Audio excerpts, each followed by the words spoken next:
ఈయన కాదు ఇప్పుడు 30 సంవత్సరాలుగా ఒక పోరాటం చేసి నిర్మాణం చేసి ఒక జడ్జిమెంట్ తేవడంలో కీలక పాత్ర పోషిస్తే మరి ఇంతకాలం మీరు ఏం చేసిర్రు? ఆల్ ఆఫ్ సడన్ గా దిగంబర్ కాంబ్లే ఎంటర్ అయ్యిండు. నేను ఒక విషయం చెప్తాను.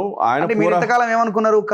ఆయన పోరాటం చేసి అయ్యేది కాదు అనేది స్పష్టంగా అందరి మాలలకు తెలుసు. ఇప్పుడు అవుతున్నది కదా. కాదు అసలే కాదా? మీరు రాసి పెట్టుకోండి. ఫస్ట్ థింగ్ కాదా చేయరా? కాదు అంటున్నా. వీళ్ళు చేయాలనుకున్నా కాదా? కాదు. ఎందుకు చెప్తున్నా చెప్పండి.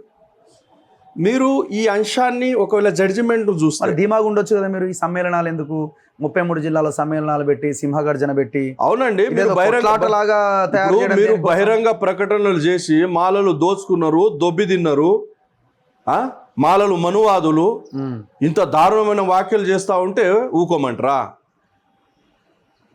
ఎప్పటివరకు సహించేది? ఖమ్మంలో ఒక మీటింగ్ పెట్టినప్పుడు ఆయన స్పష్టంగా ఒక ప్రకటన చేస్తున్నాడు. త్రాచుపాము కనబడితే వదిలేయండి, మాలలు కనబడితే వదలకండి అని అన్నాడు. ఐడియా ఉంది కదా. ఇంత బహిరంగ ప్రకటనలు చేస్తూ ఉంటే ఎప్పటివరకు ఓపిక పట్టేది? ఇప్పుడు సుప్రీంకోర్టు ఇచ్చిన జడ్జిమెంట్ కూడా పూర్తి స్థాయిలో కాన్స్టిట్యూషన్ ఫ్రేమ్కు వ్యతిరేకం. అది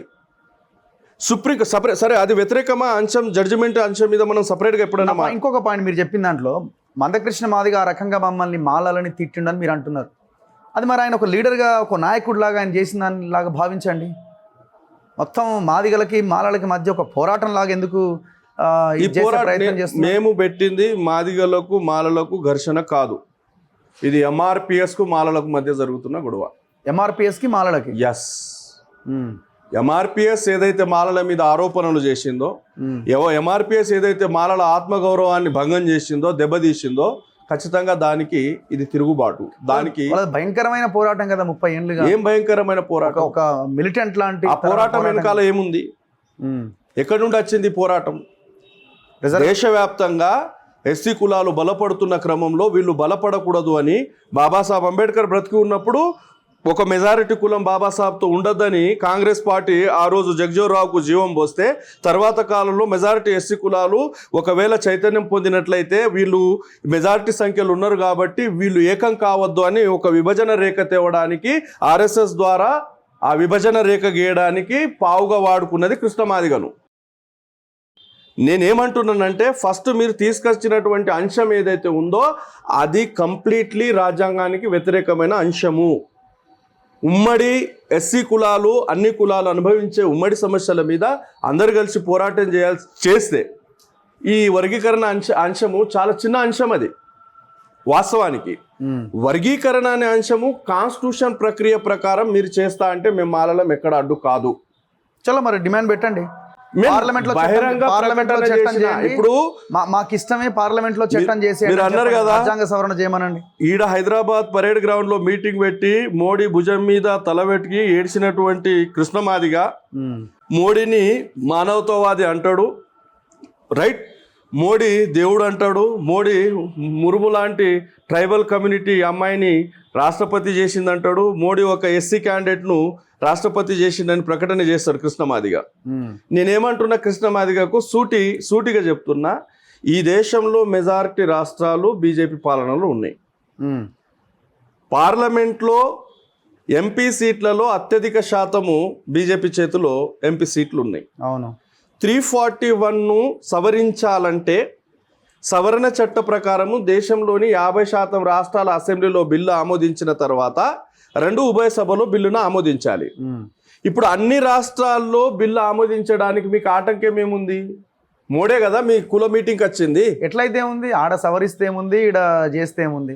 ఈడ ఎట్లయినా మీకు కూడా ఇష్టమే ఉంది కాబట్టి చేసేస్తే. రఘు గారు, 341 మీద ఎప్పుడైతే కాన్స్టిట్యూయెంట్ అసెంబ్లీలో చర్చ జరిగిందో, ఆ చర్చ జరిగినప్పుడు బాబాసాహెబ్ అంబేద్కర్ గారు చాలా స్పష్టంగా దాన్ని మెన్షన్ చేయడం జరిగింది.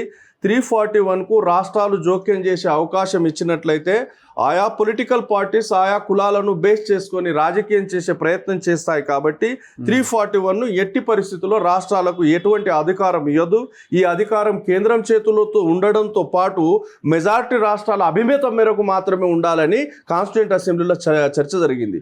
ఎట్లయినా వచ్చిందా అంటే కుదరదు. అది కృష్ణమాదిగ ఎంఆర్పిఎస్ పోరాటం ఏంటంటే దాదాపు ఎవరు పొట్టోళ్ళందరూ కలిసి ఒక ఉద్యమాన్ని చేస్తున్నారు. మాకు పొడుగు కావాలి, పొడుగు అయిన వాళ్ళందరూ మా పొట్టిదనానికి కారణం, మాకు సామాజిక న్యాయం చేయాలని. వాస్తవానికి చూస్తే నిజంగానే పొట్టోళ్ళని చూస్తే సామాజిక న్యాయం కావాలనిపిస్తుంది. కానీ మీరు పొడవులతో సమానంగా కొలవగలరా? చేయగలరా? వాళ్ళతో సమానం చేయగలరా? అటువంటి పోరాటం అది వర్గీకరణ పోరాటం. మీకు కాన్స్టిట్యూషన్ ప్రక్రియ ప్రకారం చేస్తా అంటే డెఫినెట్ మీరు వెళ్ళండి, మాకు ఏ అబ్జెక్షన్ లేదు, పార్లమెంట్లో చట్టం చేసి చేయండి. ఇప్పుడు సుప్రీంకోర్టు ఇచ్చిన జడ్జిమెంట్ నిజంగా మాదిగ మేధావులకు మీ ఇంటర్వ్యూ ద్వారా నేను విన్నపం చేస్తున్నా. ఇది రిజర్వేషన్ల మీద జరిగినటువంటి అత్యంత పెద్ద దాడి.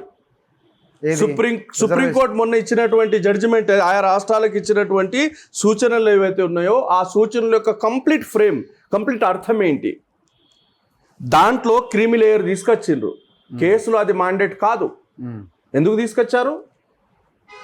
దాంట్లో చాలా క్లియర్గా రిజర్వేషన్ ఒక జనరేషన్ ఉండాలని అన్నారు. అక్కడనే ఆగారంటే అక్కడ కూడా ఆగలేదు. రిజర్వేషన్కు టైం బాండ్ విధించాలన్నారు. అక్కడనే ఆగలేదు. ఇంకో పాయింట్కి వెళ్ళారు.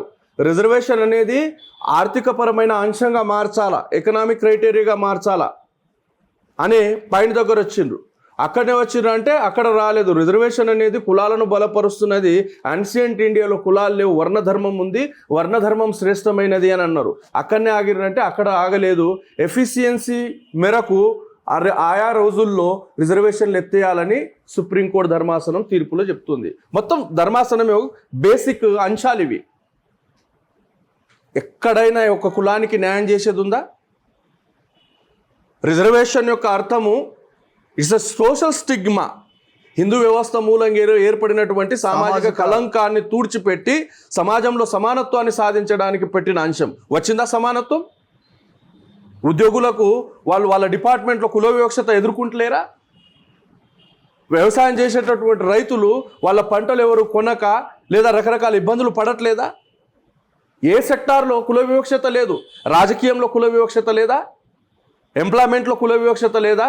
ఈ దేశంలో ఏదైతే సుప్రీంకోర్టు సీజే